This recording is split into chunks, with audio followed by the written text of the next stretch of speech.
بابا جان در وقت اقتدا کردن با امام نام امام هم گیریم یا پسر باشد گوید که به پدرم اقتدا کردم، نه داده رسید، شر نیست این گپ رو گفتن.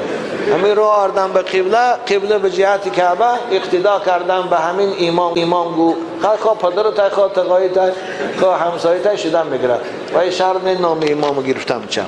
بچه خوب بودن، طالب علم بودن، نه طالب علم ها تام الله میشن که خونیجگر میشن، تشویش میشن.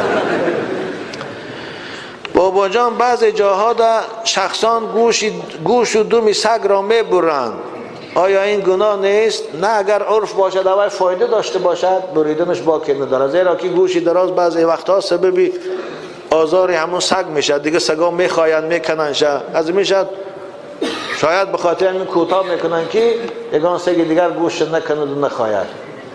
وقتی که عرف باشد باکی ندارد. این بابا جان در وقت علف درو کردن مار از پیشم براید، آن را چیکار کنم؟ گیر در بغلتان دوست.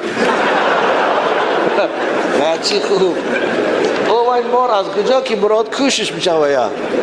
پیغمبر خدا گفتن اقتل الاسودین ولو کنتم فی الصلاه. مار و کژدم گفتن درون نماز دم که باشه کشه.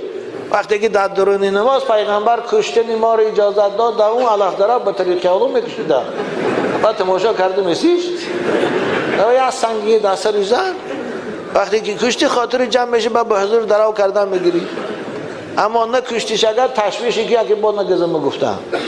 نه بچه های خوش رو از دشمن حذر گفتیم و این مار دشمن از مار و کژدمه. رسول اکرم حتی در این نماز گفتن کشه. من نماز خواندیش تا که یک مار یا کژدم پیدا شد، در حالا یکم سنگه یگان جای در تار سری دو تا زنباره با نماز خواندن گیر کلید نکن نماز. خب این بچه خوب بوده، یگان چند این 16 سوال نوشته. این همین وقتی ما رو تاشا هم میگیره غیرین.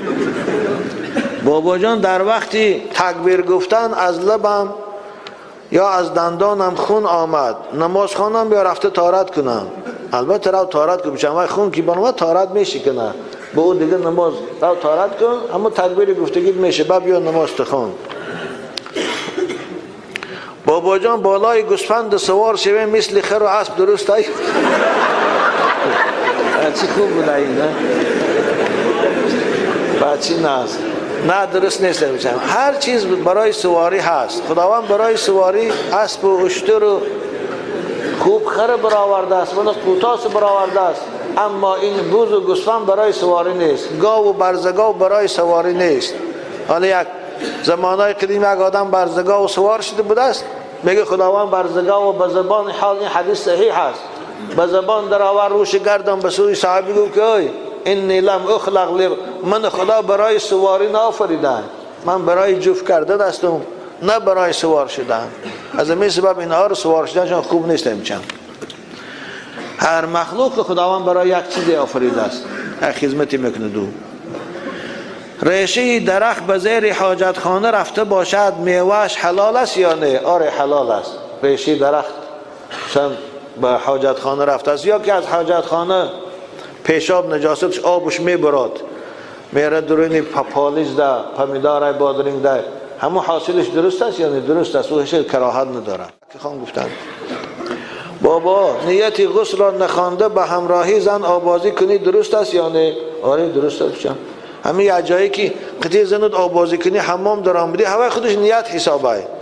نیتی غسلی که من در کتاب ها است و فرض عین چارگوی خواندن شر نیست میچم. نوایت ان اغتسل غسلا من الجنابه رفعا والحدث است.